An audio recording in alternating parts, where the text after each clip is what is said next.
on the Rise, and I have the pleasure of interviewing Miss Jalen Singleton. How are you doing this evening? Good, how are you? I'm doing great. So now this program, Girls on the Rise, you guys have actually been meeting since August. And well, actually, let me back up. You're the program director or coordinator. Tell us a little bit about what that means for this particular program. So basically, I create all the curriculum for what the girls do on a week-to-week basis. I'll do anything for provide food for the girls. As far as like during our meetings, I'll provide transportation.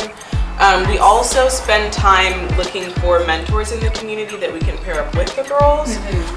So pretty much all the ins and outs of what a coordinator does for a program, I kind of do for this one. Okay, now tell us about Girls on the Rise. So Girls on the Rise is like a leadership advocacy and leadership development program. So it's based in South Sacramento, all for women of color. And so pretty much from August to June, we first spend time on the leadership development factor. What is being a leader in your community? Can we assess what issues are happening, and then how do we directly impact them? After that, they're able to create their own projects. So with a little bit of guidance from my coworker and myself, we create subcommittees in mentorship and in like healthy lifestyle changes, and we've created projects through that. And then at the end of the year, we compile that into one big conference for other youth. Oh, nice. So you're reaching out to other communities besides South Sacramento. That's pretty awesome. And then you mentioned the girls. What is the target age group?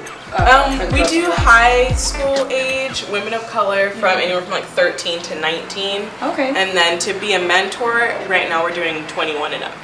Oh, very nice. Okay. So the girls have an opportunity. So you bring in mentors sometimes on a weekly basis, and they actually have an opportunity to meet with the girls. And then can you tell us about what are some of the projects that you guys have worked on so far? Right, so the mentorship subcommittee actually worked with a housing complex here in South Sacramento and held a holiday event for them. They did gratitude letters and fun arts and crafts with their families, as well as like a potluck.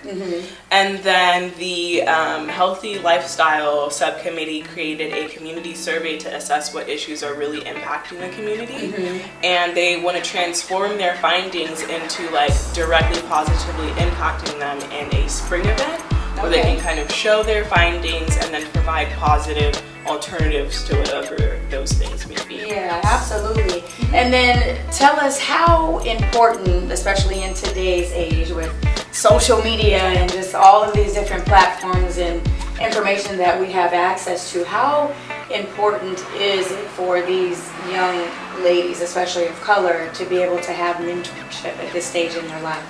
It's really important to have guidance specifically from another woman of color, so it's empowering because you get to see someone who may be in a similar situation as you are, and then be able to develop in something else and then carry them through those steps as well. It's very, very important because some of these girls may not have that educational figure or someone who's striving them to be a better social figure or something like that. So the mentors help with all different aspects, really depending on what the individual needs. It's really the case-by-case basis. Okay.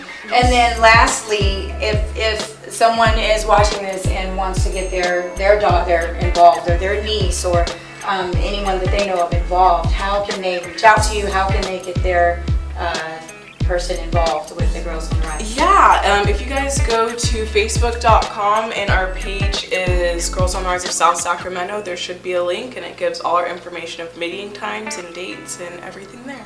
Awesome. So Girls on the Rise, South Sacramento on Facebook. Look them up, check them out, and get involved, whether you want to get your child involved or be a mentor. Thank you so much, Jalen.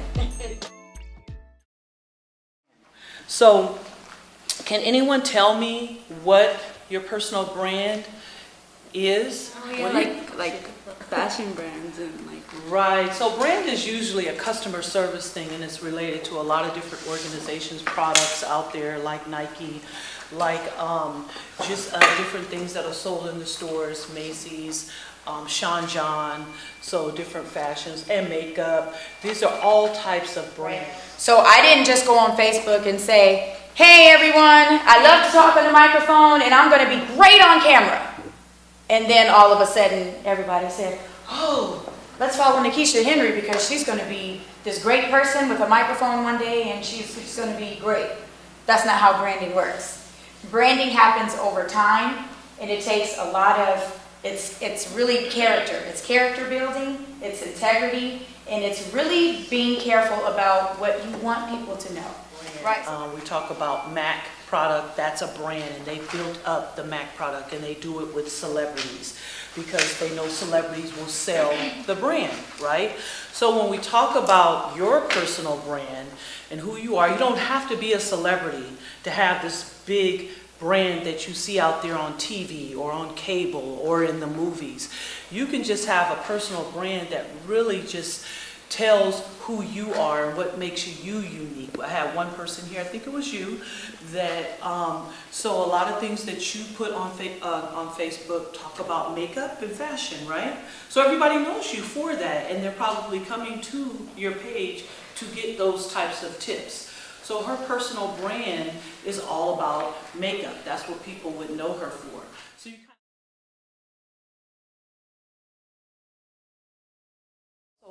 These are some negative and positive posts from their page. And more stickies if you need them. Now this one. What's wrong with this one?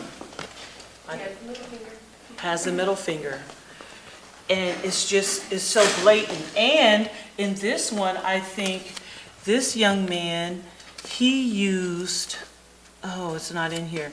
But yeah, it was under here. He used cuss words. So anytime, even if you are using cuss words and you put a symbol not to spell it out, it's not good. It's very important on the flip side to understand that everything that you post, even if you hit the delete button, do you think that goes away permanently? No, because there's this wonderful thing called the World Wide Web. It stays on there forever. You know, I had a huge issue with posting personal stuff, like relationships. You know, this is before I got married. Had drama, posting stuff about relationships, you know, and then going through different relationships, going through, you know, different issues, relationship-wise, or with another family member. A lot of times, we don't even pick up the telephone and call and talk to our friend, or call and talk to that person we had a problem with. What's the first thing we do? We pick up our phone and do what? I mean, you can't even type it fast enough. There's so many typos. So by the time you hit post, you're like, oh my God, let me edit this. Okay, then you got to go back and then you got to edit it because you got so many typos, right? Because we're typing so fast, we're so mad. This person or this group made us so mad, and we just got to tell everybody about it. People could do a search for your name, and everything associated with your name will come up, including photos, and photos where you're in pictures with other people. You have to be careful about that. Pictures where you're in pictures with other people who may be smoking, for instance, or drinking. So these things follow you, and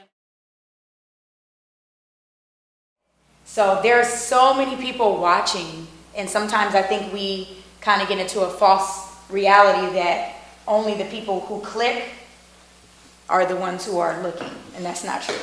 There's so many more people that are watching. And nowadays, our social media is used as a background check, you know, to a certain degree. You have employers that will go on there. The employers, you know, a lot of you will be maybe applying for internships, you know, as you graduate high school and go into college. A lot of times, the first places they go is social media. They want to see what type of person, what type of brand does this person have. Okay. A lot of teens don't understand just how much value they have in social media and what you are actually doing that turns into a skill set. So a lot of the posting that you're doing daily with Snapchat, Facebook, Twitter, Instagram, I think YouTube and Vine, a lot of this that you're doing, you may be giving opinions, you may be writing or sharing a story, you may be something that you're doing on Facebook, and you're doing it every day, could turn actually into a blogging job. And that's part of what we try to train young people on at SAC Cultural Hub, is to let them know that you're sitting on a skill set that you actually may be able to turn into a job that you can actually do from your home, or you can do at someone's company based on an area that you like.